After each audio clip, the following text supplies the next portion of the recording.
Historia de la Medicina y la Salud de Extremadura.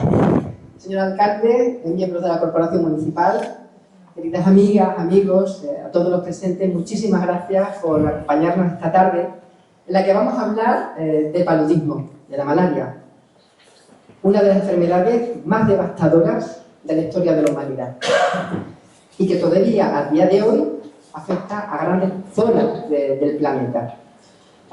Una enfermedad producida por un parásito y transmitida por un simple mosquito. Sabemos que los mosquitos producen muchas enfermedades, el dengue, la fiebre amarilla, la fiebre del Nilo, y se dice que este insecto ha matado a más personas que todas las guerras juntas de todos los tiempos. Así que estamos ante un enemigo invisible, pero bastante agresivo, ¿no? Y España era endémica, o sea, era una zona que tenía mucho paludismo. De los países de Europa era de las que más. La temperatura que tenemos, la humedad, todo influía. Pero dentro de España, Extremadura era la región donde más azotó el paludismo. Y dentro de Extremadura, Cáceres. Cáceres fue una zona, y luego la veremos porque él Manuel nos hablará sobre eso, que sufrió muchísimo los efectos del paludismo. Y para conocer la lucha del ser humano frente a ese enemigo invisible, presentamos esta tarde un pequeño, gran libro que se titula Sadie de Buen, el Lorca de la ciencia. Sus autores son Pepa Corbacho Jiménez, es historiadora y comisaria de arte en Madrid. Hoy no ha podido acompañarnos por motivos laborales y me ha pedido que la disculpe en su nombre. Y Manuel García González, que es de Villafranca de los Barros, es consultor cultural, ilustrador científico, es un dibujante magnífico, tiene unos dibujos maravillosos y es escritor. El prologuista es José María Lama, historiador, y muchos ya lo conocéis. Y agradecemos muchísimo a los dos que estéis aquí y que nos presentéis este bonito libro. La calidad y el rigor científico de las publicaciones de estos dos autores queda bien patente también en otros libros que han publicado, como la Guía de Aves del Jardín de las Delicias, que habla, son dibujos e ilustraciones preciosas basadas en el libro del Bosco, en el cuadro del Bosco, y la bitácora de un Humboldt. También es un libro muy bien ilustrado, que se presentaron los dos en el Museo Nacional de Ciencias Naturales de Madrid en 2018 y 2020.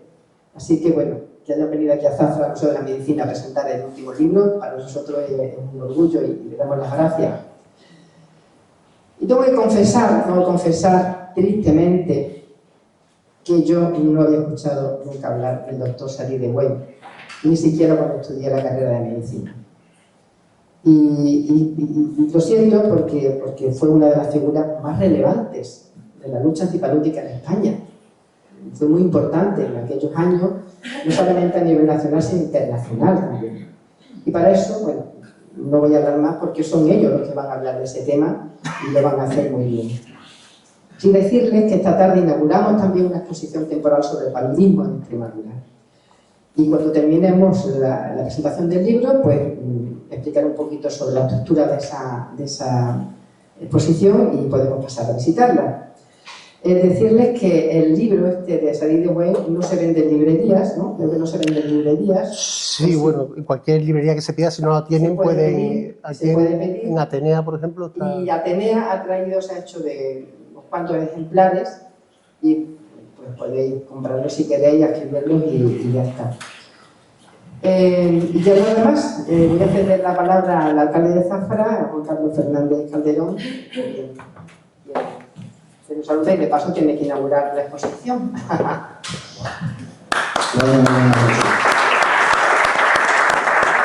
ver, yo poco tengo que decirles, porque ustedes vienen aquí a escuchar al autor del libro y a escuchar por lo visto a José María Lama, que por cierto lo escuché hace mucho tiempo aquí. Ya no hay más prórroga, pero es una enfermedad, es una enfermedad muy difícil de erradicar y me alegro que persista en ese porque lo hace muy bien. Bueno, sabes que en alguna ocasión también me hiciste alguna a mí, lo cual me alegra muchísimo, así que fenomenal. Ustedes tienen que escucharlo, yo solamente le doy la bienvenida al Museo Municipal de Historia de la Medicina les deseo que disfruten de la charla y me alegra mucho que esto se siga haciendo porque los museos son un organismo vivo. El museo no es una simple exposición de cosas en una vitrina. El museo tiene que tener su vida, tiene que tener su divulgación, si es posible aquellos museos que tengan medios tienen que dedicarse también a la investigación. Entonces, por eso me alegra mucho que Maite y su equipo de colaboradores y de voluntarios estén aquí al pie del cañón organizando todo este tipo de charlas, de conferencias, presentaciones, etcétera, etcétera. Así que no les aburro más porque ya les digo que no han venido a escuchar la mía, han venido a escuchar a todos los señores y yo los iré hasta la piedra. Venga, me alegro mucho.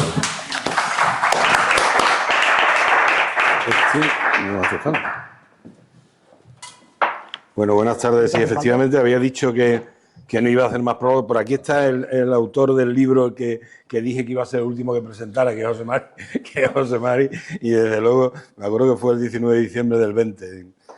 En fin, buenas tardes, buenas noches ya a todos, a todas. Muchas gracias por acogernos al Museo de la Medicina y de la Salud de Extremadura y especialmente a Maite y a su equipo. En cierto modo venimos a presentar un libro que ilustra un ejemplo de estupidez. Hay un historiador que es Carlo Maria Cipolla, que es un historiador italiano especializado en historia de la economía, que en el año 1976 publicó un libro fuera de su trayectoria que se llamó Allegro ma non troppo, y en ese libro tiene un par de ensayos muy sustanciosos, uno sobre el papel de la pimienta en la historia del ser humano, muy interesante, y otro que le llama Las leyes de la estupidez humana. Y en ese librito, en ese ensayo de Cipolla, clasifica en 4 categorías a las personas según el grado de beneficio propio o ajeno de sus acciones. Dice que existen los malvados, que son los que buscan el beneficio propio con el perjuicio ajeno, los incautos, que serían quienes realizan acciones que provocan un beneficio ajeno a costa de perjudicarse a sí mismos, los inteligentes, que son quienes benefician a los demás beneficiándose a sí mismos, y los estúpidos, que serían aquellos que con sus acciones perjudican a los demás y a sí mismos. Este libro narra la muerte de un hombre bueno e inteligente a mano de unos estúpidos. Porque si cualquier asesinato es un sinsentido malvado, el mayor de ellos, el asesinato más estúpido, es el que además le provoca un daño indirecto al asesino. Y la desaparición de un científico como Sadi de Buen fue eso, un ejemplo de estupidez. Pero además de la muerte, este librito narra la vida de Sadi de Buen y de su actividad investigadora, benéfica, yo me atrevería a decir salutífera. No voy a repetir yo aquí lo que el libro nos cuenta de esta vida y que el autor nos destacará, uno de los autores, que es Manolo, nos destacará a continuación. Solo voy a destacar algunos aspectos que me han interesado especialmente de este libro. Me interesan mucho los orígenes de Sadi, su familia, de librepensadores, de republicanos decimonónicos, su padre, Odón de Buen, padre de la oceanografía española, su abuelo materno, Fernando Lozano, demófilo, director de uno de los periódicos más interesantes del siglo XIX, más bien del periodo de entresiglos, que fue Los Dominicales del Libre Pensamiento. Me interesa mucho también del libro y de lo que cuenta el libro la presencia en Extremadura en los años 20 y la labor que hizo una fundación como la Fundación Rockefeller, que no se conoce especialmente y que hizo una labor, especialmente en el ámbito del paludismo, por ejemplo, interesantísima, sobre todo en el norte de la región. Me interesa mucho la presencia en la Extremadura de los años 20 de científicos como Sadi, luchando contra el paludismo en el norte, o de médicos, por ejemplo, como el doctor Ballina, un médico anarquista que intentó, cuando estaba desterrado precisamente en la zona de Siruela, acabar con la triquinosis, con el carbunco, que eran también enfermedades prácticamente casi endémicas que ocurrían en la Extremadura de entonces, en parte una de ellas por comer carne en mal estado. Y me interesa mucho también de este libro ese pez benéfico y maléfico a la vez, que es la gambusia, cómo hasta de la propia necesidad de transportarlo se ha generado hasta una pieza de alfarería, ¿no?, específica, esa gambusiera, así le hemos puesto, y que luego veremos en la exposición. E incluso me interesa mucho hasta la posible relación de esa gambusia con los gamusinos, porque hay por ahí, aunque hay varias teorías sobre de dónde viene la palabra gamusino, una de esas teorías sería que viene precisamente de eso y que eso de pescar gamusino pueda venir de lo de pescar gambusias o gambusinos, ¿no? Es una de las teorías, aunque hay más. Todo es en torno a este libro interesante, todo. A mí, y habría que empezar por los propios autores, que son Pepa Corbacho Jiménez, historiadora y comisaria de arte, y Manolo García González, que es ilustrador, que es escritor, que es experto en botánica y divulgador científico, amigo y compañero, y ambos llevan ya, este sería el tercer libro que escriben juntos. Son libros que están todos en el ámbito de la divulgación científica, libros que se leen muy bien. El primero lo ha citado Maite, se puede encontrar incluso hasta en el Museo del Prado. Vas al Museo del Prado y te encuentras el libro allí, que es La guía de aves del Jardín de las Delicias, que es un juego, en cierto modo, intentando identificar todas las aves que aparecen en el cuadro del Bosco y dándole a cada una de ellas el nombre que le corresponde en los casos en que no son aves imaginarias, que también hay bastante. Bueno, pues ese libro,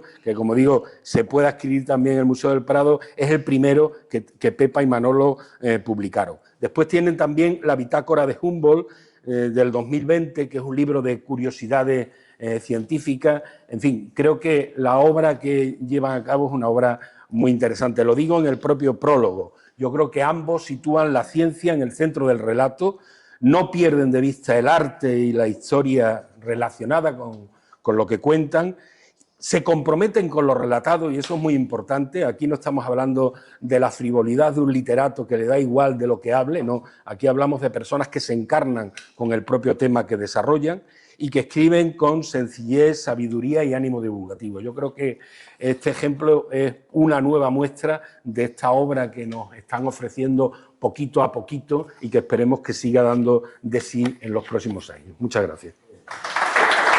Gracias.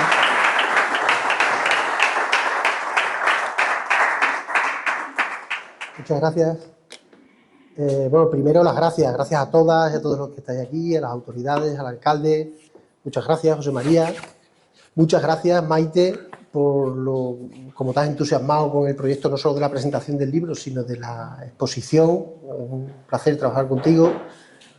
Y eso, muchas gracias por estar aquí a todos y a todos.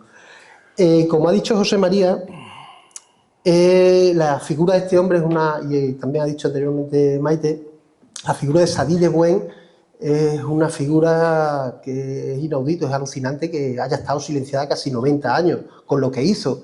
Es una persona que posiblemente, hablando con algunos expertos sobre sanidad de aquí de España y de fuera de España, nos dicen que posiblemente fuese la persona que más vidas salvó en el siglo XX.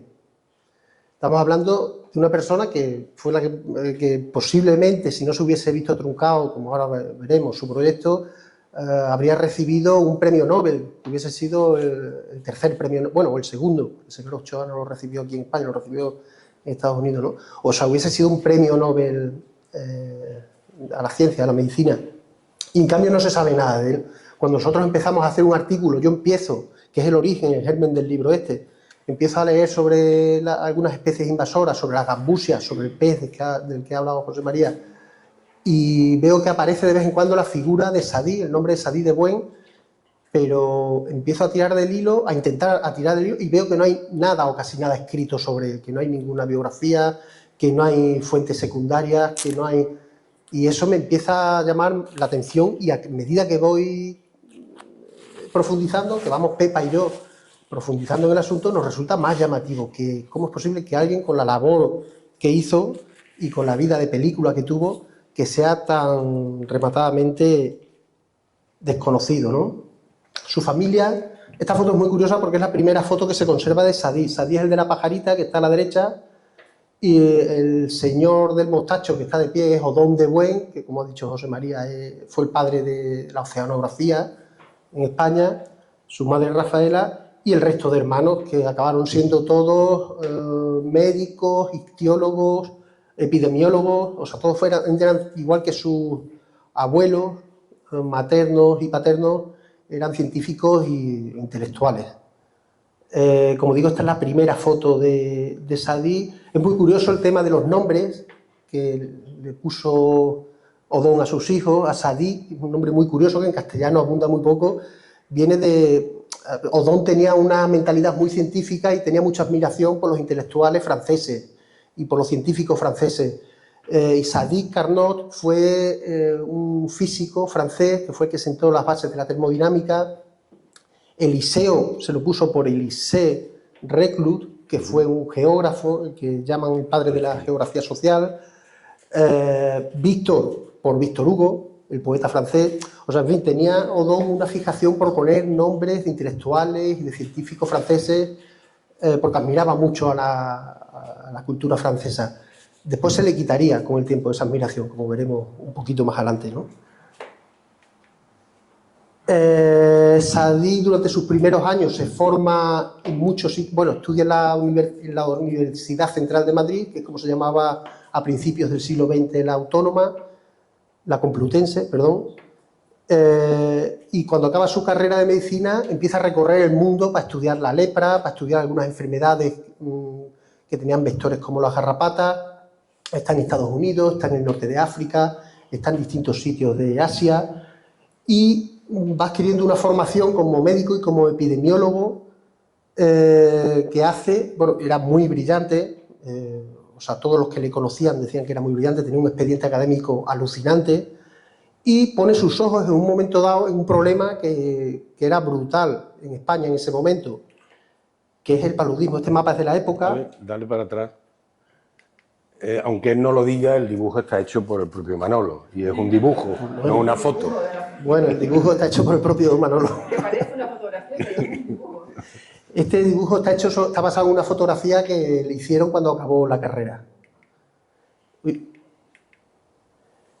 El paludismo a principios del siglo XX, aunque ahora lo relacionamos con una enfermedad del tercer mundo, de países en vías de desarrollo, entonces ocupaba prácticamente todos los países templados.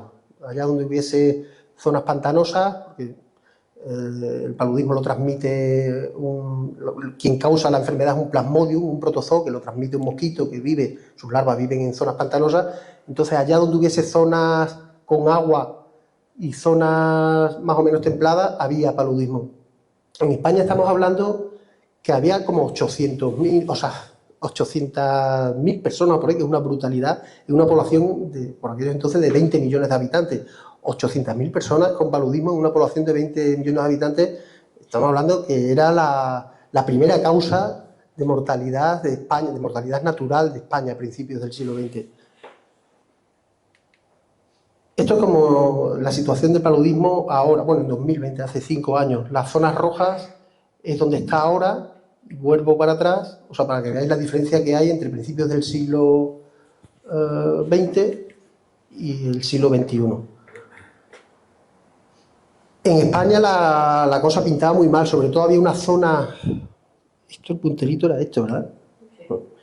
En Cáceres era donde más incidencia de esta enfermedad, donde más morbilidad y mortandad había causada por el paludismo. De 200 términos municipales que tenía Cáceres, había 180 que se consideraban palúdicos por el gobierno. O sea, era una enfermedad que afectaba a muchísima gente. Entonces, todo esto son datos que hacen que Sadí ponga sus ojos en esta enfermedad, empiece a estudiarla y decida dejarlo todo. Ya se había casado, no lo he dicho, ellos eran originarios, aunque la familia viene de Zuera, de Zaragoza, ellos venían de Barcelona y estaban afincados en Madrid desde que Sadí acaba la carrera. Pero deciden dejarlo todo y se van a Cáceres para estudiar más de cerca la enfermedad. Se van concretamente a Talayuela, que es donde decimos que había más incidencia de la enfermedad. Allí él tiene muy claro, este dibujo es de Sadí, él dibujaba muy bien, y él tenía claro que para combatir la enfermedad, aunque él fue el primero que empezó a hablar dentro del mundo de la medicina de acabar con la enfermedad, de erradicarla. O sea, hasta entonces siempre se había hablado de controlar, de intentar controlar un poco, pero él hablaba de erradicarla. Y sabía que lo primero que tenía que hacer era conocer profundamente al mosquito transmisor. El mosquito transmisor es el Anófeles, que es el de la primera columna, y él desde Talayuela, que es donde sentó su base de investigación, empezó primero él solo, con algunos compañeros, después empezó a reclutar cada vez a más científicos, a más entomólogos, médicos, epidemiólogos. En un momento dado recluta al que fue su profesor, que era uno de los epidemiólogos más importantes del mundo, que era Gustavo Pitaluga, un profesor italiano, que cuando Sadí le contó su proyecto de acabar con el paludismo en España, se vino para trabajar con él y llegó a la conclusión de que había dos herramientas con las que podía acabar con esta enfermedad. Dos herramientas que puso toda la carne en el asador para llevarlas a cabo, y la primera de ellas era una red de dispensarios antipalúdicos. Él observó que en el medio rural, sobre todo en zonas deprimidas, en concreto en Cáceres, donde más incidencia había del paludismo era en la zona de Campo Arañuelo y de La Vera, y muchas de las personas que estaban enfermas no tenían acceso a un médico cerca de donde vivían. En un ambiente rural había pocos centros, pocos dispensarios, y el que tenía una concepción de la medicina pública y de la sanidad pública al alcance de todo el mundo, que por cierto después se utilizó en la Segunda República esa concepción de la medicina universal al alcance incluso de las clases más desfavorecidas, ¿no? Estaba convencido de que una de las dos herramientas que iba a usar para acabar con el paludismo era hacer una red de dispensarios antipalúdicos, que es como se llamaban, por todo el territorio, sobre todo por las zonas palúdicas, de tal manera que consiguió que se hiciesen 320 y tantos centros antipalúdicos. Nosotros, Pepa y yo, nos hemos puesto a geolocalizarlo y hemos conseguido 290 y tantos, saber dónde estaban. No queda ninguno, solo queda uno, que está en Los Aros de la Vera, y que ahora mismo es el Centro de Interpretación del Paludismo, que colabora con esta exposición. En esta red de centros lo que permitía eran dos cosas. Por un lado había un médico, varias enfermeras y algún investigador con microscopio y con unas herramientas básicas para investigar. Esto estaba en todos los centros, en todos los dispensarios, y podían atender a todas las personas que llegasen de un radio de X kilómetros, y no solo darle medicinas, atenderlos médicamente, sino, que esto también era muy importante, recopilar información, porque él sabía que eso era muy importante para acabar con el paludismo, recopilar información de todas esas personas enfermas. Esto fue un trabajo hercúleo, y aquí tuvo mucho que ver, ya lo ha mencionado José María, la Fundación Rockefeller. La Fundación Rockefeller, en aquella época, nosotros hemos tenido acceso a un informe de aquella época de un representante, de un emisario de la Fundación Rockefeller, que va recorriendo los países de Europa haciendo una lista de los proyectos en los que merecía la pena invertir dinero. Cuando llega a España, el informe dice que el único proyecto de España en el que merece la pena invertir dinero es el programa antipalúdico de Sadí de Buen. Y gracias a eso, en parte gracias en un primer momento al compromiso de la Fundación Rockefeller, después a la Sociedad de Naciones, que es el antecesor de la ONU actual, y a la Cruz Roja Internacional, que también colaboró en algunas cosas, pues empezó a montarse esa red, sobre todo en las zonas con más incidencia de la enfermedad, que no solo atendían a las personas, sino que conseguían una cantidad ingente de información que se centralizaba toda en Navalmoral de la Mata, que es el puntito azul, que es donde se montó, donde se instaló el Instituto Antipalúdico, que era un instituto a nivel internacional, que empezó a recopilar toda la información mundial que había, sobre toda la literatura, todos los estudios que hacían los epidemiólogos en todas las partes del mundo, se empezó a centralizar y a estudiar en Navalmoral. Poco a poco se fueron, en el Instituto Antipalúdico de Navalmoral se fue convirtiendo en el epicentro de la investigación de enfermedades tropicales en todo el mundo, a nivel planetario. A Cáceres venían a formarse médicos de todo el mundo, venían médicos de Estados Unidos, venían médicos de toda Europa. El que veis, el punterito era este, ¿no? Este es Sadí, este es su hermano, Fernando, y este es el doctor Pitaluga, que empezó siendo profesor suyo y acabó siendo colaborador. ¿Y la mujer?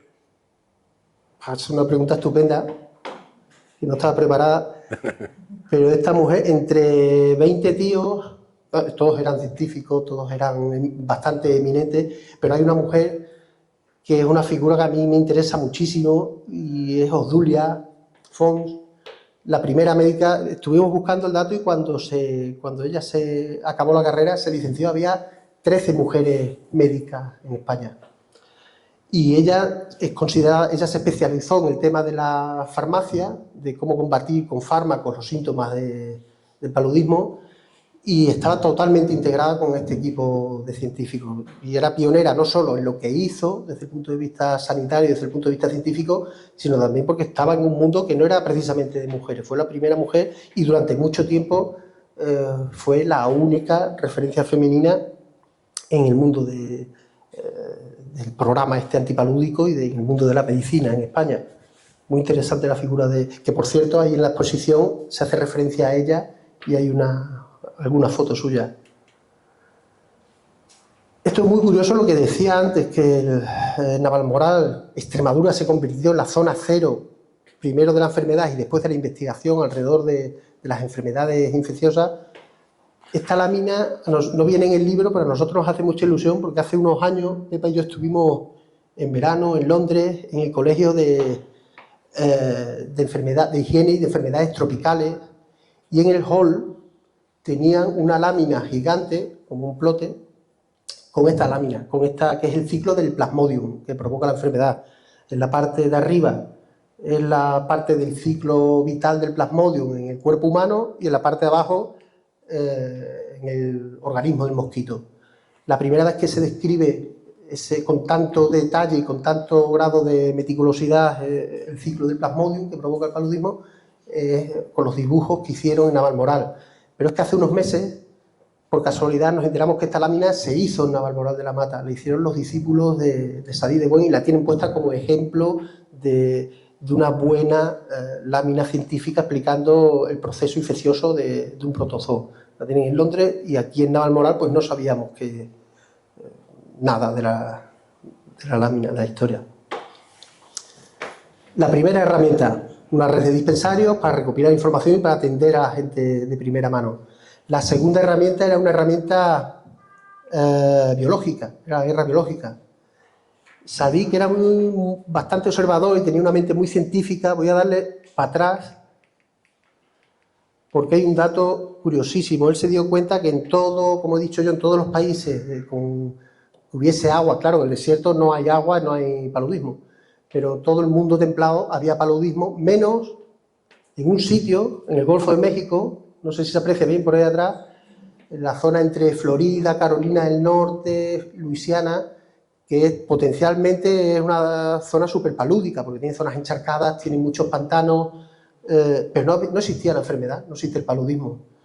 Investigando los compañeros de Sadí y Sadí llegaron a la conclusión de que no había paludismo allí porque no existía el mosquito, porque existía este pez, que es un predador natural del mosquito. El mosquito tiene, como he dicho, una fase de larvaria que vive en aguas estancadas, en aguas calmas, y este pez está súper especializado en comerse esas larvas. Es un pez muy curioso, tiene muchas curiosidades, ¿no? Una de ellas es, bueno, la de arriba es la hembra, la de abajo es el macho, tiene un dimorfismo sexual muy grande. Bueno, ahí las podéis ver porque en el acuario hay algunas gambusias, no sé si las habéis visto y las podéis ver en directo. Y bueno, otra curiosidad que tiene es que no pone huevos, es un pez vivíparo que tiene parecrías vivas, y después es muy voraz, es muy prolífico, tiene muchas crías en muy poco tiempo, es súper adaptable, aguanta cualquier tipo de agua, o sea, tiene muchas cosas únicas el pez este, ¿no? Y a Sadí se le ocurrió introducirlo como arma biológica para combatir a los mosquitos en Europa, primero en Extremadura y después en otros puntos. Ahora empieza una historia muy curiosa, que es la historia, una ramificación de esta historia, que es la de las gambusias, la que decía José María que le interesa, y es que a mí me parece una historia alucinante, que es como empecé yo a interesarme por Sadí, ¿no?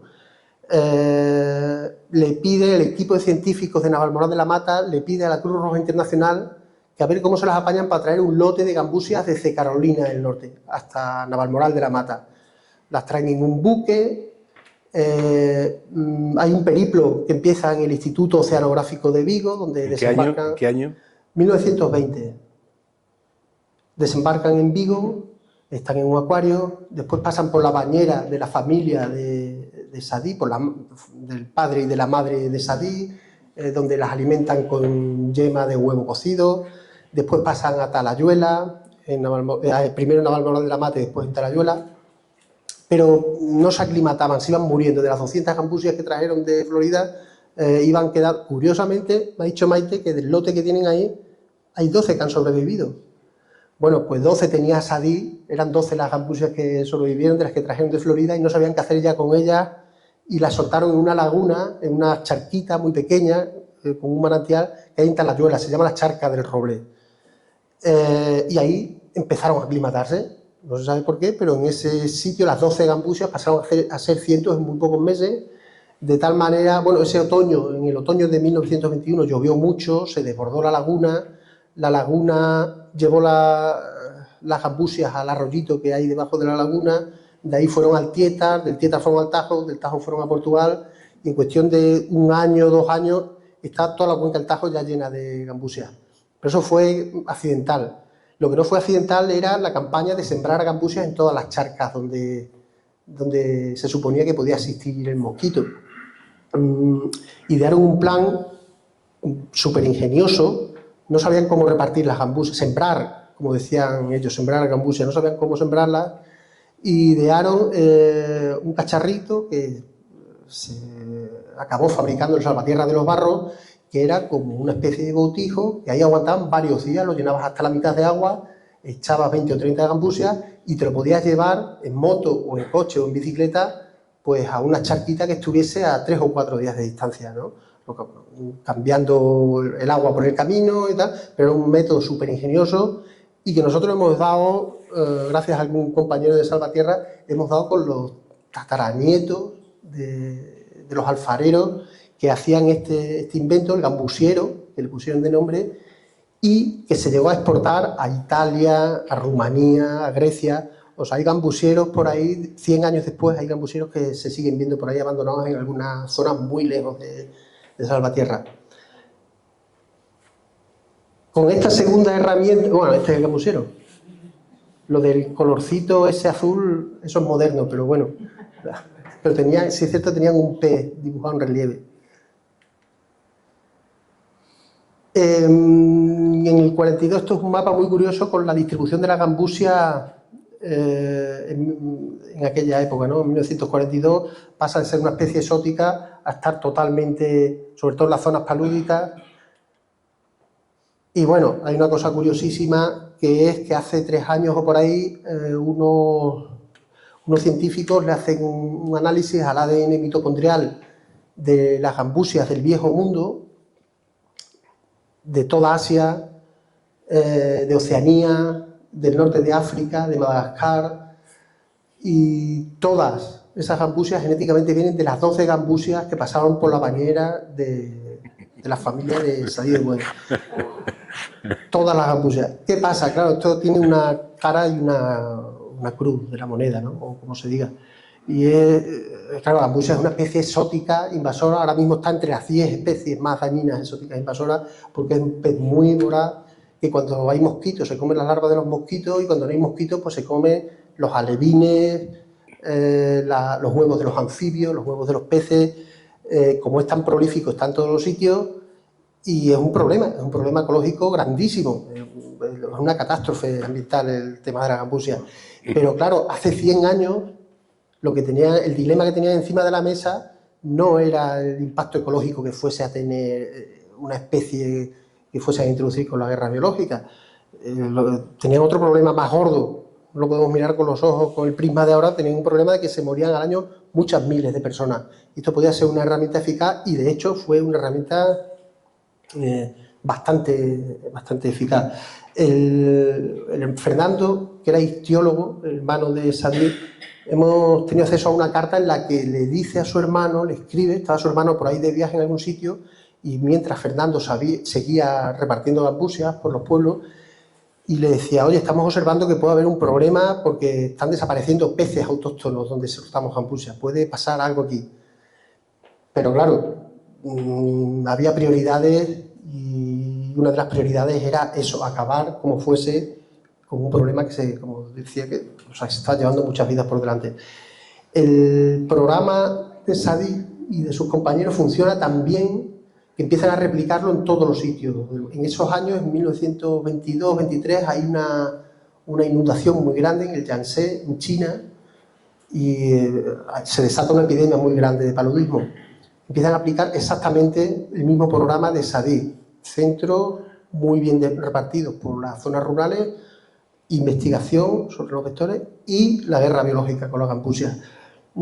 Se implantó en Italia, se implantó en Egipto, en todo el norte de África, en Asia, en Oceanía.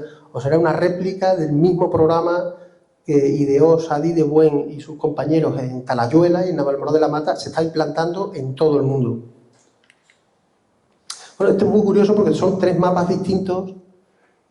El de la distribución del paludismo a principios del siglo XX, el de la distribución de los centros antipalúdicos y el de la distribución de la gambusia, que coinciden prácticamente. O sea, esto yo creo que es la foto fija del programa antipalúdico de Sadi. Y bueno, y estos eran los resultados. Estos eran los resultados. Lo rojo es morbilidad y lo rojo era mortalidad. Desde 1900... Uy. Lo azul mortalidad. Eso, y lo azul mortalidad. Gracias. Y bueno, y solo hay que ver, o sea, cómo están a punto de erradicar la enfermedad. En 1936 están tan a punto de erradicar la enfermedad que la Organización Mundial de la Salud, todos los ojos de la ciencia estaban puestos en Navalmoral de la Mata, en Talayuela y en Sadí de Buen, y la Organización Mundial de la Salud decide hacer un congreso internacional sobre el fin del paludismo en España y estaban ya preparados para declarar como erradicada la enfermedad en España. Pero claro, en 1936 se tuerce todo. El proyecto de Sadí, como tantos otros proyectos, pues sufre un revés. Esta es la última foto. A mí me parece muy curiosa porque empezamos la presentación con la primera foto de Sadí y esta es la última foto que se conserva de él, que es la foto que le hicieron poco antes de que fuese asesinado, cuando fue a renovar su carnet de la Agrupación Socialista de Madrid. Él era, igual que la mayoría de su familia, eran progresistas. Su padre tenía una militancia bastante activa y él también pertenecía al Partido Socialista y a UGT. O sea, combinaba su faceta científica con su faceta política y también, bueno, le dio tiempo a tener varios hijos y todo. O sea, que le daba tiempo a hacer muchas cosas, no sé cómo. Y esta es la última foto que se conserva de él. Él en ese momento estaba, en 1936, estaba trabajando para la Segunda República como tenía un cargo en el Ministerio de Sanidad y estaba realizando una inspección en Córdoba. Y allí lo cogieron y lo metieron en la cárcel y poco tiempo después fue asesinado en las tapias del cementerio de Córdoba. Lo del Lorca de la ciencia, bueno, aparte de porque hay un coetáneo suyo, un médico, que se llama José Estellez, que escribió que el caso de Sadí se parecía mucho al de Lorca. Murió 2 semanas después, 16 días después. A Lorca lo fusilaron el 18 de agosto y a Sadí el 3 de septiembre, o sea, 16 días después. Una de las cosas, nosotros hemos tenido acceso a las cartas que escribió desde la cárcel a su familia para darles ánimo, a su mujer, sobre todo a su mujer Berta, y les tranquilizaba o intentaba tranquilizarles diciéndoles que no pasaba nada, que había habido mucho revuelo con lo de Lorca y que no iban a cometer, o sea, no se iban a atrever a hacer. No sabemos si lo dijo convencido o era simplemente por tranquilizar a la familia, ¿no? Evidentemente el Congreso Antipalúdico no se celebra en España, se celebra en Ámsterdam, ahí le dan una distinción in memoriam a Sadí. Y esta es la segunda parte del gráfico. En la primera parte lo dejamos aquí, en 1936, pero cuando se desmantela todo el programa antipalúdico, los dispensarios dejaron de funcionar todos. De hecho, como he dicho antes, no queda ninguno en pie, solo queda el de los Aros de la Vera, de los 323 dispensarios. la información que había en el Instituto Antipalúdico de Navalmoral de la Mata desaparece completamente, se monta un casino, los años después de la guerra lo que hubo fue un casino, los científicos se van todos al exilio, la familia de Sadí se va toda al exilio, y en muy poco tiempo, a mediados de los años 40, el paludismo vuelve a ser la primera causa de muerte natural de España. O sea, pasamos de estar en la cabeza en el combate de la enfermedad a estar en la cola. ¿Qué pasa? Que entonces se empiezan a utilizar de una manera un poquito precipitada métodos que se utilizaban antes del programa de Sadí. Se echaba DDT, que es un insecticida acumulativo y bastante dañino para los organismos, se echaba DDT en las charcas, se usaba petróleo para echar en las charcas para que no respirasen los mosquitos y se muriesen, se desecaban zonas húmedas, se desecaron muchas zonas húmedas que eran muy valiosas y las desecaron para acabar con el paludismo. Eran herramientas un poco matar mosquitos a cañonazos, nunca mejor dicho, porque el plan sopesado, el plan científico y el plan fino para acabar con la enfermedad había sido desmantelado. El otro día nos hacía una pregunta muy curiosa en otra presentación y es que vale, que una de las patas falla, los dispensarios, la investigación, pero las gambusias seguían, en teoría seguían en los sitios, y entonces no tenía por qué ser tan abrupta la subida de la enfermedad otra vez, ¿no? Pero claro, el programa contemplaba que las gambusias se liberasen todos los años, porque muchos de los sitios en los que se liberaban eran acequias, eran charcas temporales, donde si no las volvías a liberar al año siguiente desaparecían. Entonces podemos decir que el daño de las gambusias sobre las especies autóctonas siguió, porque las gambusias siguieron las corrientes de agua permanentes, pero el beneficio de las gambusias como control del mosquito desapareció porque había infinidad de charcas y de acequias temporales, anuales, que se secaban cada año y sí podían albergar mosquitos, pero no gambusias. Esto nosotros nos daba muchas cosas, nos daba mucha grima acabar el libro de una manera tan amarga, ¿no? Pero tuvimos la suerte de conocer a las descendientes de Sadí, o a dos de las nietas, a Teresa y a Beatriz, una de las cuales va a venir, por cierto, a ver la exposición en estos días. Una está en Milán, en Italia, y otra está en Ontario, en Canadá, pero tuvimos contacto con ellas y ellas nos dieron mucha información, mucha documentación, pudimos acceder a los testamentos, a las cartas personales, pudimos encajar piezas del puzzle que no nos cuadraban, y también nos dieron una parte muy humana de la historia que nos interesa mucho, que es qué fue de los descendientes y de las descendientes de Sadí.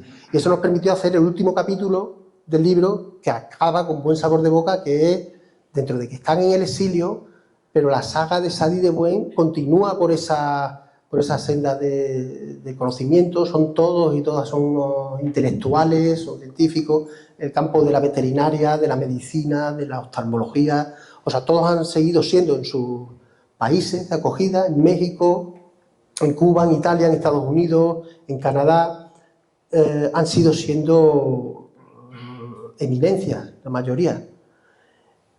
Esta foto es muy curiosa, porque esta foto es Berta, la mujer de Sadí, en Madrid, en una casa que tenían en una colonia, se llamaba la colonia de la Cruz del Rayo, que está al lado de lo que hoy es el barrio de Prosperidad, y ella sí sabía que habían fusilado a Sadí, pero los hijos no lo sabían todavía. Entonces, una foto de los días previos al exilio. Primero se van a Barcelona, después de Barcelona se van a Francia y de ahí ya toman camino al exilio definitivo. Por cierto, es la última foto de los Sadí en España. No ha vuelto ningún de Buen a España. Esta foto es curiosísima también porque está tomada en el barco camino de México. La señora del sombrero es Berta, la mujer de Sadí. El hombre que está ahí sentado es Odón de Buen, el padre que por cierto fue detenido en Mallorca. Es una curiosidad también, fue detenido antes de partir al exilio y fue intercambiado por otros prisioneros que tenían las tropas republicanas, que uno de ellos era familia de Primo de Rivera. O sea, hicieron un intercambio de prisioneros y entre los prisioneros liberados por el bando nacional estaba Odón de Buen. Lo que hablaba al principio de la admiración que tenía Odón de Buen por los franceses se le quitó rápidamente cuando vio cómo trataron a los refugiados españoles cuando llegaron a Francia, que los metieron en campos de concentración, que llegaron a pasar hambre.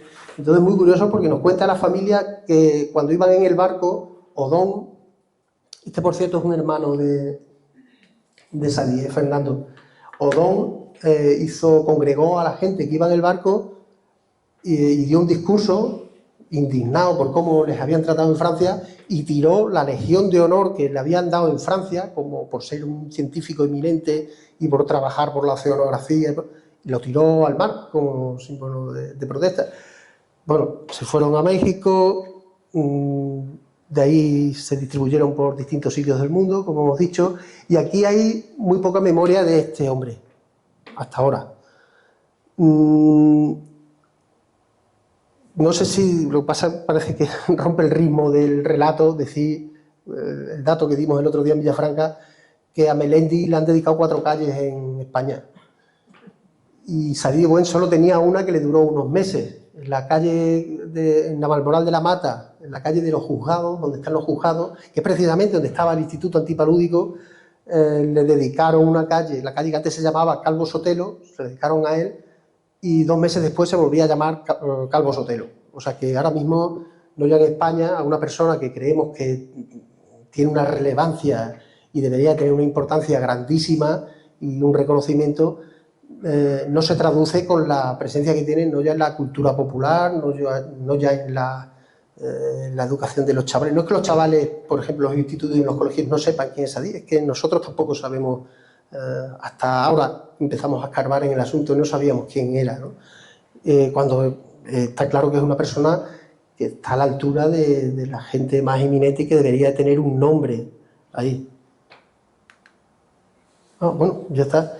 Y queríamos, bueno, eso, simplemente que creemos que es de justicia restituir el nombre de esta persona, no solo por lo que hizo desde el punto de vista científico y desde el punto de vista médico, sino también por lo que ha dicho José María. Era una persona que era un buen hombre, era una buena persona. Todos los datos que tenemos, todas las piezas del puzzle que hemos ido juntando, todas las cartas de los que hablaban de él, de los que tenía a su alrededor,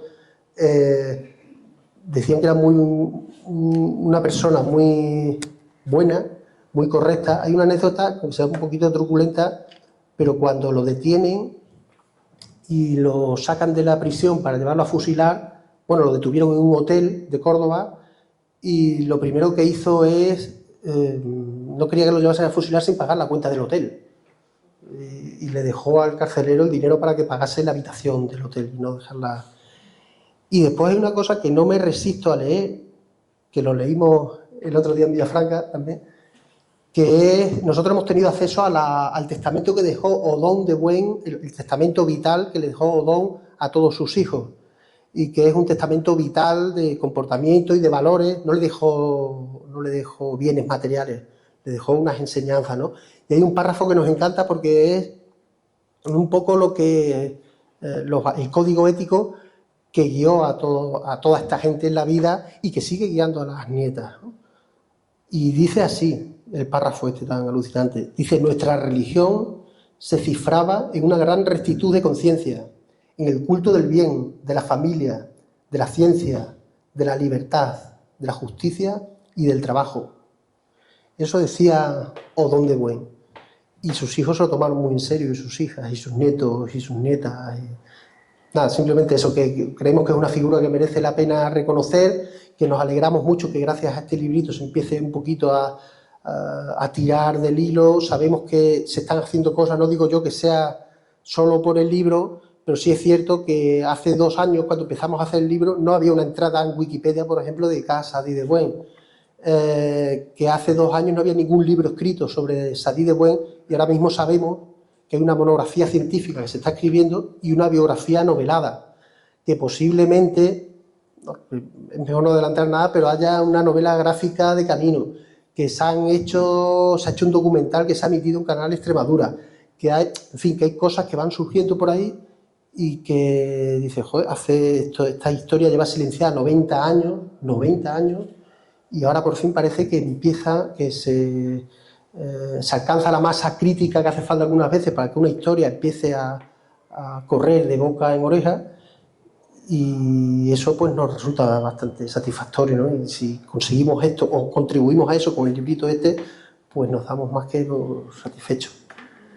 Y queríamos acabar, no sé, lo hablábamos antes, si hay alguna pregunta o lo mejor para acabar esto es hacer un pequeño coloquio. Gracias.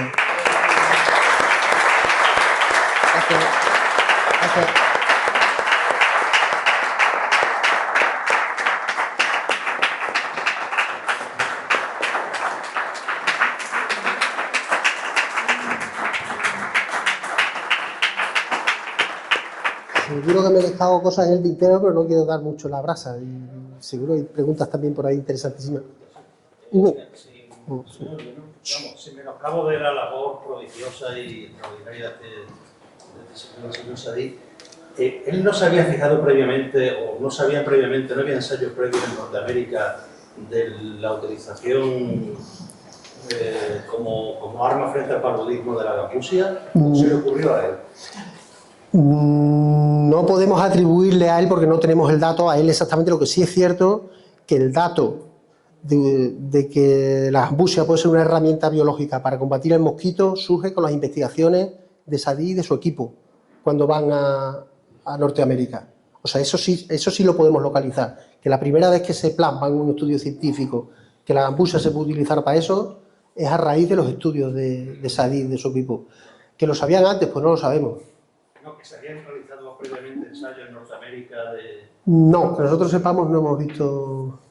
Y la partida esta de gambusias que llegó a Europa, había algunas de ellas que iban para Italia también. Sí, bueno, primero llevaron una a Italia, pero allí murieron todas en Italia. No consiguieron aclimatarse o estuvieron muy poco tiempo y entonces lo intentaron aquí.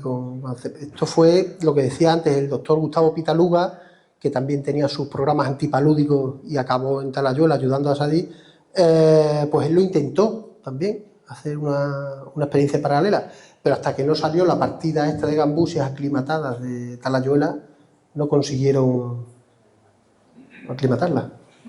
Y luego otra cosa, bueno, en relación a la última gráfica que has puesto, después de la tragedia de la guerra civil, cómo se dispara el paludismo. Claro, exactamente. En ese momento las gambusias estarían extendidas por buena parte de los cursos fluviales, por lo menos del suroeste. Entonces, claro, ¿hasta qué punto pues, algún efecto tuvo que tener benéfico, pero hasta qué punto la gambusia fue responsable de esa merma de la... Sí, bueno, lo que he dicho antes, que una parte grande, un porcentaje... Que hay una polémica con la gambusia como especie invasora, que por qué no se utilizaron otras especies de híbridos que había aquí en la península. En fin. Sí, bueno, se han hecho experimentos con... Bueno, dos cosas.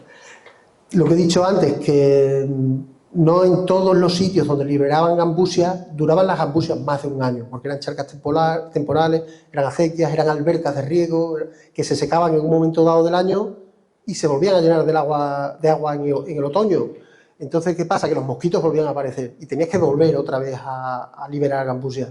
En el momento en el que desaparece el programa antipalúdico, desaparece la campaña de sembrar gambusias, esas masas de agua temporales vuelven a ser el foco de los mosquitos, aunque las gambusias siguiesen en los arroyos, en las charcas, y después lo otro era... lo de los peces autóctonos. Hicieron pruebas con dos peces muy emparentados con la gambusia, que son dos peces del Levante, el farnés y el saramú. Nosotros estuvimos porque por otra serie de historias, he dado clases de dibujo en la Universidad de Almería y allí tienen hechas pruebas con charquitas, donde tienen por un lado gambusias, pero tienen por otro lado saramú y por otro lado farnés, los tres peces que son larvífagos, que le llaman, que comen larvas de mosquito. En el momento que cualquiera de estas tres especies tienen contacto con la gambusia, en cuestión de meses solo quedan gambusias. O sea, no encontraron ningún pez que fuese tan prolífico, tan resistente, tan polivalente como la gambusia. Claro, ahora a lo mejor, con el prisma que tenemos ahora mismo en 2025, no se utilizaría una especie exótica invasora como arma biológica, porque tenemos los datos que tenemos, ¿no?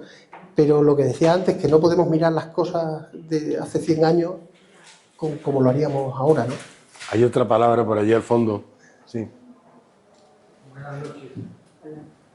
Bueno, me ha parecido muy interesante su disertación porque nos ha aportado una información muy valiosa y quería felicitarle precisamente por la aportación que han hecho, que están haciendo al conocimiento de todo eso, de la ciencia y demás. Entonces, yo le quería hacer un par de preguntas relacionadas entre sí. Una, siendo la aportación tan importante de Sadie de Buen al mundo de la ciencia, ¿por qué se ha silenciado su figura hasta ahora en España? Y la siguiente es que si en el extranjero tiene algún reconocimiento mayor que el que tiene en España. Pues son dos preguntas muy buenas, gracias. La primera, que por qué se ha silenciado, bueno, yo creo que es obvio, hay una...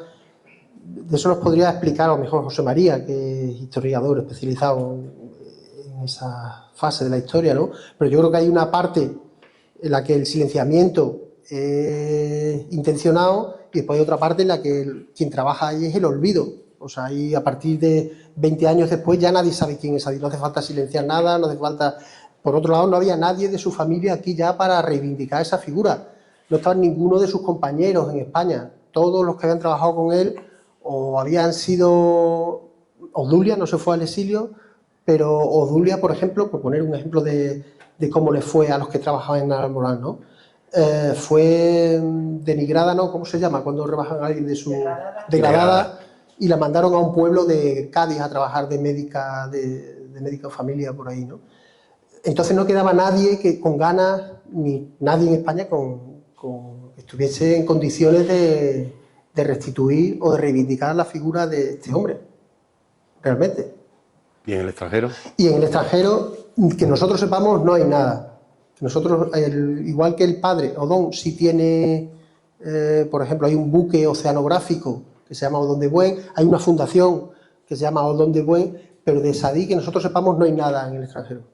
Y eso que hay algunos sitios donde sí dejó huella también, por ejemplo, en Italia estuvo bastante tiempo y en la India, pero que nosotros sepamos no hemos encontrado nada. Pero vamos, creemos que donde sí, en primer lugar, donde tendría que haber, aunque se reconociese a nivel internacional, donde tenía que haber algo era en España y sobre todo en Extremadura, que tenemos que estar orgullosos de que aquí hubo una persona que hizo que viniesen médicos de todo el mundo a formarse aquí a Extremadura, ¿no? Que este era el epicentro de la ciencia en algunos ámbitos durante un tiempo. Sí, en el fondo. Yo quería saber si las vasijas que se utilizaban para sembrar gambusia había encontrado originales, o sea, sí, había encontrado en los aros por ahí. En Jarandilla de la Vera hemos visto, están rotas, porque eso, claro, la gente las usaba, pero normalmente no las devolvían, se las quedaban. Además, un aparato, un recipiente muy bonito, qué bonito. Y en Jarandilla de la Vera hemos visto algunas usadas como macetas, para plantas colgantes y eso. Sí. No, lo alucinante ahí, y que Maite acaba de adquirir una gambusiera de esas, es que sea el tataranieto de quien las hizo el que las está haciendo ahora de nuevo, el Salvatierra. O sea, que el hombre no sabía que su tatarabuelo había sido quien había hecho esa pieza y ha sido, bueno, no sé si fue Reyes o tú. Reyes, ¿no? Que es un amigo de Salvatierra, hijo de alfareros, y localizó a la familia que los había hecho y nos contaba cómo recordaban que su abuelo traía azafra, partidas grandísimas de gambusiero para exportarlos, para llevárselos a Italia, para llevárselos a Rumanía, para llevárselos a Egipto, o para llevárselos al puerto de Valencia, desde aquí, desde Zafra, no sé cómo se los llevarían al puerto de Valencia, para llevarlos al resto del mundo, ¿no? ¿Alguna pregunta más? Sí. Bueno, pues Manuel, en primer lugar darte la enhorabuena por esa labor de investigación y esa exposición que has llevado a cabo. Y me han surgido dos preguntas que no sé si me puedes comentar al respecto. En primer lugar, me gustaría saber qué papel jugó la climatología y la geografía extremeña en la persistencia de esta enfermedad.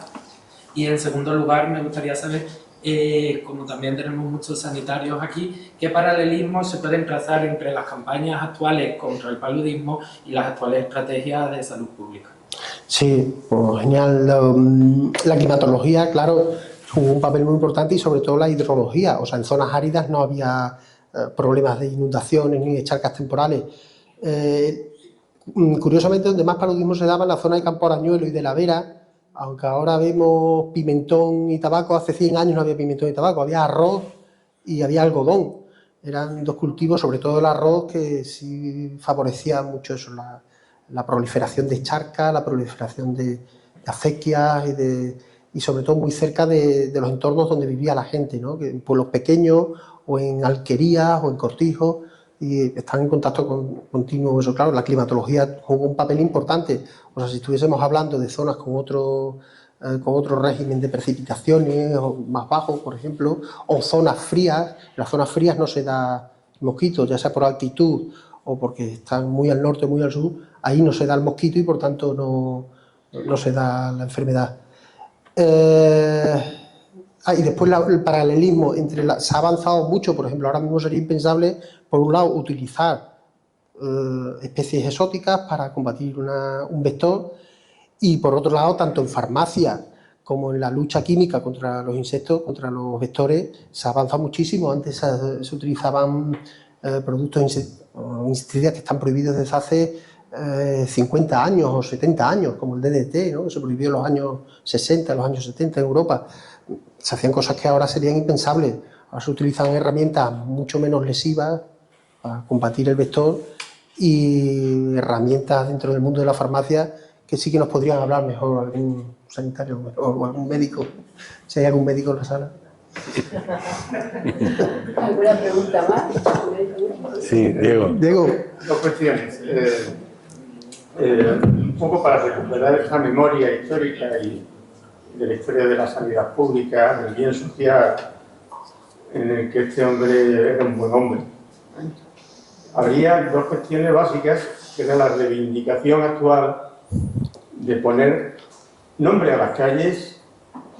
Aquí que tenemos el alcalde de Zafra, bueno, pues Zafra podría ser un lugar que pudiéramos poner en una de las calles ese nombre, hacer un monumento, con una estatua, un busto o algo, en alguna que otra ciudad, sobre todo de la provincia de Cáceres. Y la segunda cuestión sería el hecho de lo que es la Universidad de Extremadura. La Facultad de Medicina, tanto el tema médico, el tema sanitario, el tema de enfermeros, etcétera, de que hubiese un reconocimiento científico actual en la esfera que precisamente él tocaba, ¿no? O sea, entonces, nosotros tenemos que tener la visión pedagógica de que esto tiene que entrar siempre en los centros de enseñanza. De abajo arriba, o de arriba abajo, como queráis, ¿no? Pero que aparezca en el instituto, que aparezca en la universidad y sobre todo en la escuela de enfermería, las escuelas de médicos, o sea, que sea un referente en la forma de reivindicar esa figura, porque si vamos a seguir, que es una labor impresionante la que estáis haciendo, pero tiene que trascender a la esfera pública. Yo creo, Diego, que el primer paso es que se dé a conocer. Es lo bueno. Porque yo creo que prácticamente todos los que estamos aquí, yo hasta que no llega este libro no sabía. Pero digo que esas dos propuestas que hago. Entonces, ese es el primer paso. El segundo paso, la difusión. Este museo, por ejemplo, Historia de la Medicina, pues va a dedicar un panel al paludismo en Extremadura, porque es que ya, bueno, primero que ha sido una explicación magnífica, Manuel, porque nos hemos enterado perfectamente y es verdad que fue un centro, fue el epicentro de la lucha antipalúdica en España y se pasó a otros países, o sea, a nivel internacional tuvo ese reconocimiento, entonces tiene que tener un panel dedicado al paludismo en Extremadura. Eso por ahí. Y luego la misma Facultad de Medicina, que es lo que he estado ya hablando con los profesores de Historia de la Medicina, de la Universidad de Extremadura, de la Facultad de Medicina, y me dijo, sí, ya conocía, porque ya se habían conocido y tal, y tenéis previsto venir aquí, vendrán el curso que viene aquí al museo, y van a ir a los Ar de la Vela, al Centro de Interpretación de los Ar de la Vela, el Centro de Interpretación del Paludismo, que ya hablaba Manolo de él. Y entonces, bueno, pues un paso es que la gente ya conocemos, todo lo que estamos aquí ya conocemos a salir de bueno, ya sabemos eso, ¿no? Entonces yo creo que poquito a poco, es como pasa con ese aparato de rayos importante que tenemos ahí, que yo no sabía quién era Mónico Sánchez Moreno, y resulta, bueno, porque lo mismo, ¿no? fue un inventor español que hasta ahora, hasta que yo no he llegado aquí, yo no sabía quién era este hombre. Sí. Hay que empezar por algo, claro. Hay que empezar por un libro y por investigadores como ellos, que cuando empiezan a tirar del libro, como él dice, pues ahí está. Claro. Ahí está. Sí. No sé que lo has dicho genial. A principio de mes estábamos presentando el libro en la Facultad de Medicina de Badajoz y ni los chavales ni las chavalas, ni los profesores y profesoras sabían nada de la historia de Sadí. No lo sabían, pero ahora sí lo saben. Y después lo de hacer algo, una calle, una rotonda, lo que sea, bueno, hay aparte de la exposición esta temporal, hay una parte permanente que se va a quedar aquí en el Museo de la Medicina hablando de Sadí, y eso yo creo que es un primer paso. Y no sé si estarán de acuerdo con que lo cuente ellas, a lo mejor no estarían de acuerdo con que cuente esto, lo que voy a contar. Pero tenemos un grupo de WhatsApp con las nietas de Sadí de Buen. Y le mandamos las cosas que vamos, a las conclusiones que vamos llegando y tal. Y el otro día le mandamos el panel que va a formar parte de la exposición permanente de su abuelo. Y bueno, y se emocionaron bastante, una desde Italia y otra desde Canadá, y se emocionaron bastante con que aquí es lo que fue la tierra de adopción de su abuelo, que se empiece como un poquito, o sea, que lo consideraron como un poco, como una primera parte de algo, ¿no? De empezar a restituir esa figura. Claro, porque aquí pienso yo, cuando leía el libro, y digo, vamos a ver, ¿qué pintaba este hombre aquí en Talayuela? Que este hombre tenía una familia que vivía estupendamente, que estaba en Madrid, que estaba allí en la facultad, que tal, y que cómo se vino a Talayuela, sí, a un pueblino repleto de mosquitos, que yo no sé, vamos, y de gente enferma, porque es que la gente iba, tenían que ir a algún sitio, y dieron a cielo abierto, con un dispensario, con un médico que había allí, para que los atendiera. Entonces, sí. Además, algunas de las cartas que se escribían con la familia y eso, la mujer de Sadí, Berta, lo pasaba mal, porque hay algunas fotos en el libro muy curiosas que nos han pasado, que están de paseo por el Retiro, estaban allí más a gusto que todas las cosas en Madrid, y se vienen a Talayuela aquí perdidos, y Berta decía que, madre mía, esperemos que esto merezca la pena, y que porque... donde baja la mujer, claro, claro, y los hijos, apuestas. Por el riesgo de los que le picaron los mosquitos. Eso. Sí. Bueno. Luego, una cosa que yo iba a comentar, que me llamó la atención, bueno, no ha sido a través del libro, sino a través de la tesis de Malvina Fernández. Hay una tesis preciosa de una bióloga que hizo una tesis en la Complutense de Madrid en el año 2002 sobre el paludismo en España, y de ahí han salido muchas fotos de las que tiene el Centro del Paludismo de Dorsal y de una de las que tenemos nosotros y ellos, y ahí habla, por ejemplo, de la parte esta de Cáceres, de las casas secaderos, porque claro, allí se hace el pimentón, ¿no? Toda la parte de la Vega hay mucho pimentón, entonces cuando recolectaban y lo secaban, ¿cómo lo secaban? Lo recogían en septiembre, en el verano, pues con fuego, con unas candelas que hacían en las plantas de arriba de las casas. Entonces la pobre gente que tenía todo el día aquellos fuegos encendidos para secar el pimiento y hacer pimentón, pues se tenían que dormir en la puerta, en los porches de las casas. Y claro, los mosquitos eran carne de cañón de los mosquitos, y los más afectados eran los niños y las embarazadas. O sea, que imaginaros lo que... Allá en la exposición hemos puesto 2 fonetos antiguos y uno pediátrico, porque es que había muchos niños que tenían paludismo. De hecho, uno de los folletos ahí informativos que además nos ha pasado Tomás Cavaca, que nos ha pasado un montón de documentos, que antes le decía, digo, que es como el bolso de Mary Poppins, y sacan de ahí siempre, cada vez que necesitamos algo, pues lo tiene, lo tiene.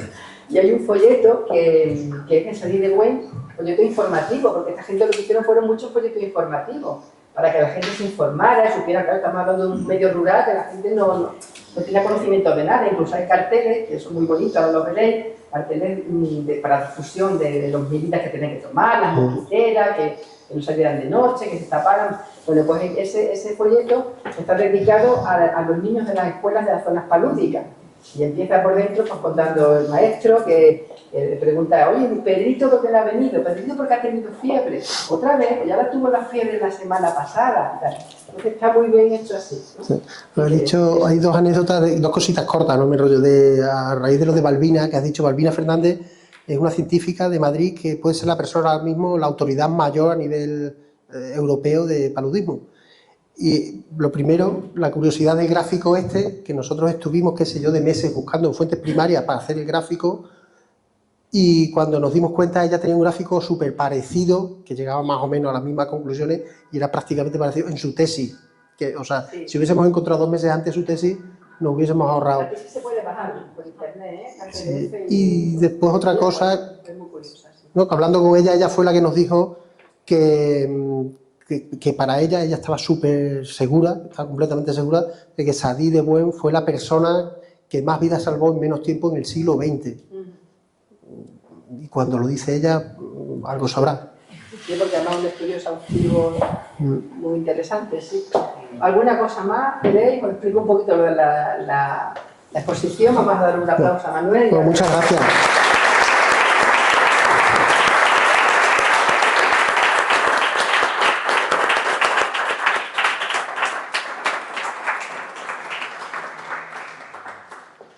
Muchas gracias. Bueno, gracias a ti. Ha sido estupendo, ¿no? Ahí. ¿Qué tal? Bueno, pues yo ya solo os voy a explicar un poquito de la exposición. Hemos hecho esta exposición pues para lo que estamos hablando, ¿no? Para rendir homenaje a esos médicos, científicos, investigadores que vinieron a Extremadura para ayudar a su gente.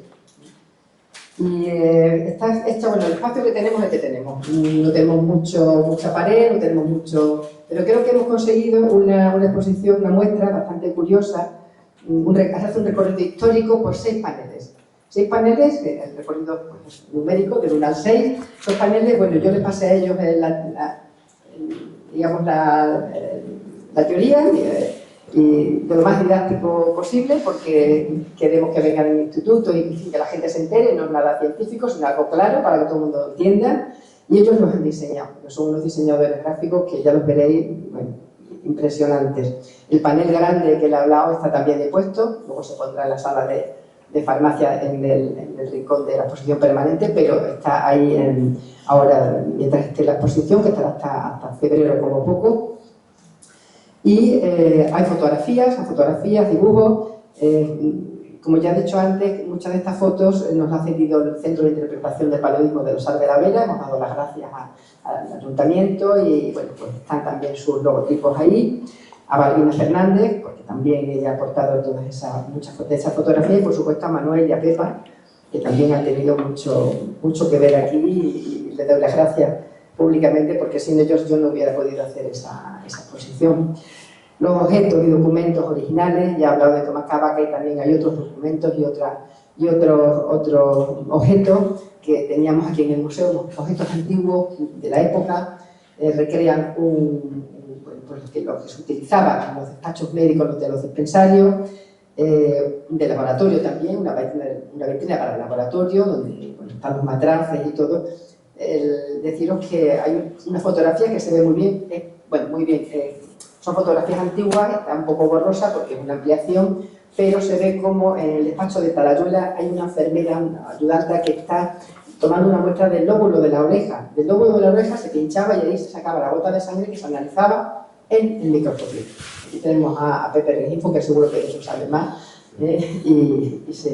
para ver, porque no todas las fiebres eran por el plasmodio, tenían que mirar si estaba ahí el parásito o no. El parásito daba muchísima lata, porque has hablado del tratamiento, hay ahí una vitrina que están todos los tratamientos originales de la quina, la corteza de la quina, que bueno, desde los peruanos lo tomaban machacando la corteza, y ese polvo era el que se tomaba. Ese polvo lo trajeron los jesuitas a Europa en el siglo XVII, no nos vamos a meter en más historia, pero bueno, pues a partir de ahí pues llegó a Europa la quina, ¿no? Y ese polvo de los jesuitas, bueno, pues no había que se lo tragara porque era muy amargoso, se empezó a poner ya metido en vino de la quina, se utilizaba como reconstituyente, pero los soldados de la marina inglesa era lo que se tomaban, el vino con la quina, porque aquellos si no lo pasaban. También se la echaban en agua con azúcar, que fue luego una agua gaseosa, que al final fue esa agua carbonatada por la tónica Suez. Hubo un homolito, se llamaba Suez, dijo, pues esto voy a hacer yo un refresco buenísimo, pero empezó todo por ahí, también por la quina. ¿vale? Y entonces, pues bueno, luego ya empezaron en 1930, como tú has dicho antes, los tratamientos empezaron ya un poco a sacar de la quina la quinina, y hay unas pastillas ahí del dispensario antipalúdico de Zafra, que también están los sobrecitos ahí, que también me los dio Tomás Cavaca, y eso eran la teblina, que se llamaba, unos medicamentos, porque la gente iba a los dispensarios a tomarse las pastillas, porque si no, a ver cómo controlaban si se lo tomaban o no. El dispensario antipalúdico de Zafra yo no sabía dónde estaba, no sabía dónde estaba, pues estaba donde está la Correo. Tara Correo era el Instituto Médico Farmacéutico de Hiene, fue como el primer centro de salud que había en Zafra, y eso estuvo funcionando hasta que se creó el ambulatorio, pero en los años 20 por ahí estaba funcionando. Y ahí donde está la máquina de escribir, que ahora lo veréis, hay una fichita que era del doctor Manuel Martínez Marín, que era un médico que estuvo aquí en Zafra en la primera mitad del siglo XX, y eso había que rellenarlo porque había un censo de pacientes, había que controlar a los pacientes con paludismo, porque muchos tenían recaídas, que el plasmodio, no nos vamos a meter aquí, pero eso tiene un ciclo que se desarrolla en el cuerpo humano, que revienta los glóbulos rojos, de los glóbulos rojos sale al torrente sanguíneo y tienen esa triada típica de la malaria, del paludismo, que era la sudoración, perdón, los escalofríos, luego los fibrones de 40 o 41 y luego la sudoración. Y entonces eso se repetía, a lo mejor a los 2 días se repetía otra vez, las tercianas, las cuartanas, en fin, eso funcionaba así. Y los medicamentos pues han ido a lo largo del siglo XX intentando encontrar medicamentos nuevos.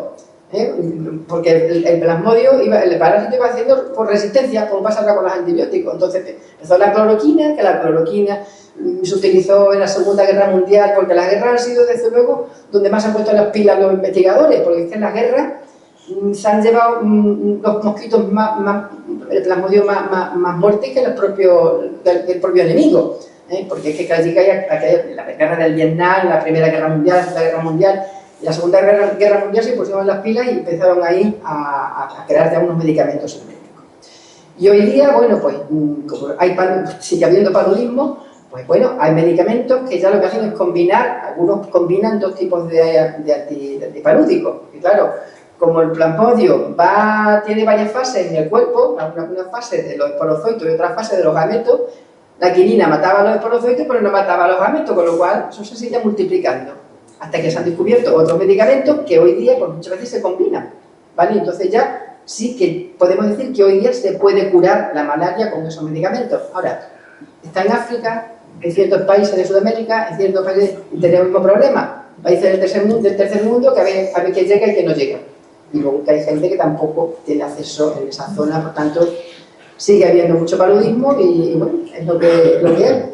Bueno, pues nada, dicho esto, lo único que me queda por decir ya es que lo visitéis, hay una parte de la gambusia que no le he dicho, me han quedado 12 gambusias porque ayer ha muerto la número 13, no sé por qué, yo creo que ha sido el cambio, yo la he tenido en el campo mío durante 1 mes y pico porque me las trae de los Sar de la Vera y allí las cogimos mi marido con estos de la charca que tenían allí, de los Sar de la Vera.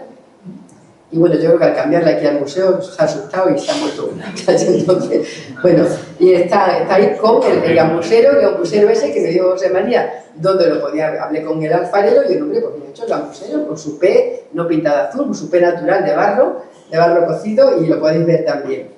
Y nada, decir lo que ya ha dicho él, que una de las nietas, Teresa Diaggi de Wayne, que vive en Canadá, pues que viene a venir a España y que quiere venir al museo para ver esto, porque bueno, pues ella agradece que ahora en la calle, en la Balmoral de la Mata, y ya, bueno, pues ya se está sabiendo un poco de este hombre que yo creo que por justicia debe de tener ya un nombre, por lo menos en un museo de historia de la medicina.